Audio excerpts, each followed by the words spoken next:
this panel is about really from moving from the very lofty, very ambitious commitments that are taken, such as net zero, to real-world change, while at the same time not leaving behind developing countries and vulnerable populations around the world with their energy needs as well. Going beyond just declaring these goals and achieving them is hard enough in normal times, but we're certainly not in normal times right now with soaring energy prices, armed conflict, a global pandemic, a growing food supply crisis on our hands at the same time. So international institutions such as the OPEC Fund play a crucial role in bridging not only financing gaps, but also coordination and cooperation gaps among the various, sometimes disjointed stakeholders that are needed to come together to turn ambition into concrete action.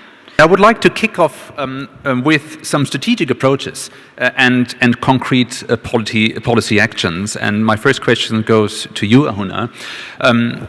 As we all know, the share of the global population, if we think about Africa, is projected to grow from 70% to 40% by 2100. And of course, the energy access in Africa will be crucial for the economies on the continent.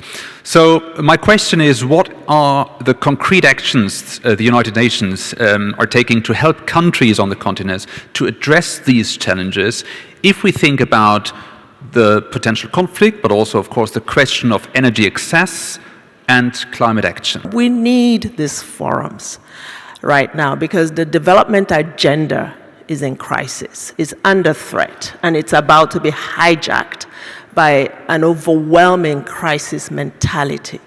And we need to make sure that we have enough spaces where we can discuss development, and that is something that is at the heart of our ability as a human family to actually succeed and to overcome all the challenges that we face. UNDP, as a premier development agency of the UN, saw this very clearly in terms of the role of energy and climate change in helping us to be future ready and to actually rescue the SDGs. When last year, when the administrator launched the UNDP strategic plan, the first thing that you will see in that plan is a commitment, a very bold one, to contribute to 500 million people getting access to electricity in the next 4 years. That's more than 50% of those currently without access, and many of them in Africa. That is a statement, a very bold statement of purpose, which says we understand that conquering energy poverty, it's necessary for overcoming poverty and achieving the SDGs. If we can do this, then we're on the track. If we cannot, we can forget about saying that as a global family, we're on track. We still have a situation today where most of the international financial flows are not going to the countries that need it most. 2% of 2.8 trillion that was spent on climate and energy in the last 10 years, in the last 20 years, only 2% went to Africa, the region where more than 70% of those suffering the energy deficit live. And most of the flows go to mitigation as opposed to adaptation. So we have that bias, and they don't go normally to the least developed countries. So the UN as a whole is also bringing a lot of mobilization around the financing for what we need to do. And lastly on this issue is, I think the minister from Egypt said very clearly that you need national and regional ownership and leadership. This is where we come in, because we are on the ground in every country, in the kitchen, in the living room, cooking with countries, advising and mobilizing support for them. I think we know that this just transition of energy systems to achieve net zero depends on a significant expansion regarding energy investment, also a major shift how capital is allocated. And as a multilateral development bank, the African Development Bank has a key priority for Africa, I think. That's one of the questions. But also one of the questions is, if yes, I mean, how does this energy priority, this climate priority for the bank, tie in with your current high five points, the high five strategy? And for those who do not know the high fives from the African Development Bank, and I have to be honest, I have to check that as well in the internet, it's Light Up and Power Africa, it's Feed Africa, Industrialize Africa, Integrate Africa, and improve the quality of life for the people in Africa. So coming back to the question, how does that tie in? What are the key priorities for the African Development Bank to tie in with the high fives on climate strategy? If we achieve the high five, more than 90% of the SDGs will be achieved. So depending on how we implement the high five based on each of the country and the level of development. I think there are two important issues that we need to highlight. First of all, the African Development Bank, Multilateral Development Bank for Africa is, of course, supporting renewable energy as part of the first high five. Climate change is cross-cutting, so 83% of our projects are aligned with the Paris Agreement. 100% of our projects are in renewable energy. We have a lending program around $9 to $10 billion per year, and around 30% or more is on renewable energy. But on financing, and I have seen financing is not an issue, structuring projects, but we haven't talked about, how to create the fiscal space to finance. What is the role of government versus private sector? So we are witnessing and living in a very difficult, situation. The COVID, the war, etc., has made this fiscal space tiny. A lot of African countries are have seen their debts increasing, etc., and they need also to support, all what is related to the social development, the safety nets, etc. So private sector participation into the financing is critical. To do that, we need to put the right business environment. The local resource mobilization, local within Africa, bringing the sovereign wealth fund, the pension funds, trillions of dollars are available. It's important. So it's how also, as a country, from policy to action, we structure our way, or we rethink the way we finance development. When we think about these commitments to green development and the concrete actions that are required in Europe, in particular, of course, in your country, can you just share with us some examples of recent steps taken by the Republic of Kosovo to translate your own commitment regarding green development into action? Of course, the government will do some of its share, but the majority will have to come from the private sector as well. So it's quite important that we as a government provide the necessary legal infrastructure, but also the physical infrastructure to support these new renewable investments. In terms of legal infrastructure, we are switching. So far, until now, we've had a feed-in tariff system, which has proven to not be very efficient in allocating resources, but also allocating public funds. And through the help, or with the help of our partners, we are now planning to switch to an auction system, so that when we issue new licenses for new capacities in renewables, we get the best price possible, and that price is also being transferred to the households as well. We need to invest in physical infrastructure. We need better grids. Quite a lot of grids lose electricity. Of course, it's physics, but there can be improvements.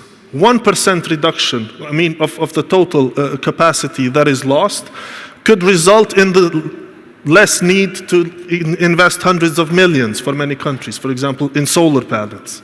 So focusing on reducing the losses is also one of the low-hanging fruits and affordable actions that we can take. Energy is one of the most essential requirements for Africa's development, and the cost of delayed full electrification is becoming higher and higher. And as part of Light Up and Power Africa High Five, we have also Integrate Africa.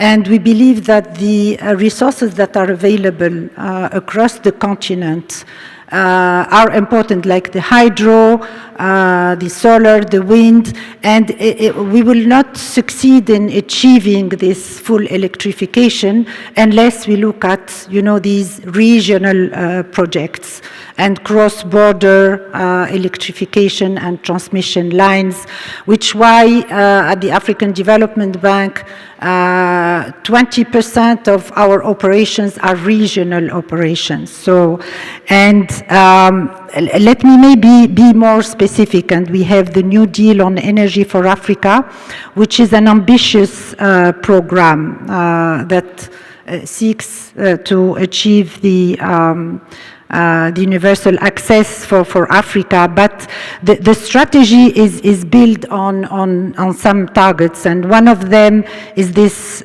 on-grid generation to add 160 gigawatts and 130 million new connection, up of 160%, but most of them will be in the form of regional projects. I mean, what role do you see development institutions, obviously not the African Development Bank, but development institutions such as the OPEC Fund, playing in initiatives such as Pristina as a green city, or similar initiatives, and are they already playing this role, or is there room for more concrete action? We already have many different projects and initiatives to that end, that contribute to that end. Just recently, a couple of weeks ago, we signed an agreement with the OPEC Fund for Development to the tune of $40 million. And I look forward to having more cooperation and more projects. Later today, we're going to sign also another agreement which will allow the OPEC Fund to help the private sector as well.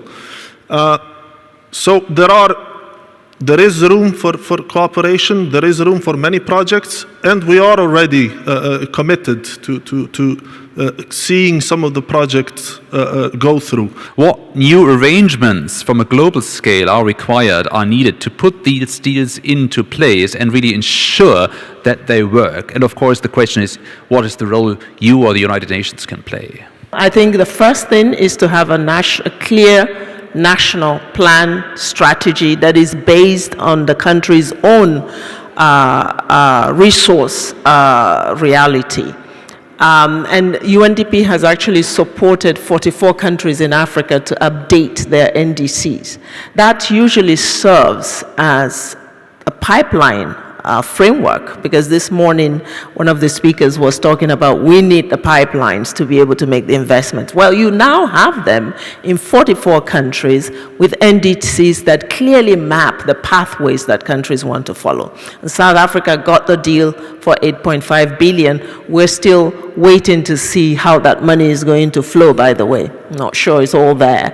But I think what is critical in South Africa's case is the fact that it has now established a platform under the Presidential Climate Commission to actually make sure that the deal, the implementation of that deal, is inclusive of all stakeholders in society. Because 90,000 coal miners will be affected in this transition. And there is no reason why the deal should only be made with high emitters. You have to think about low emitters as well, who have mapped their future in terms of the pathways they follow. We have to think about countries that are currently reliant on fossil fuels for the mainstay of their economies. How will these countries transition when those resources become stranded? If we think about lessons learned and important to-dos, if we think about an outlook now, can I ask you, if we think about the different crises and the opportunities, so climate crisis, COVID pandemic, food supply crisis, Are there some common lessons learned? And if yes, are there some concrete actions you would like to mention? If we think about the different approaches and the different challenges we just heard, is there a lessons learned from a more global perspective?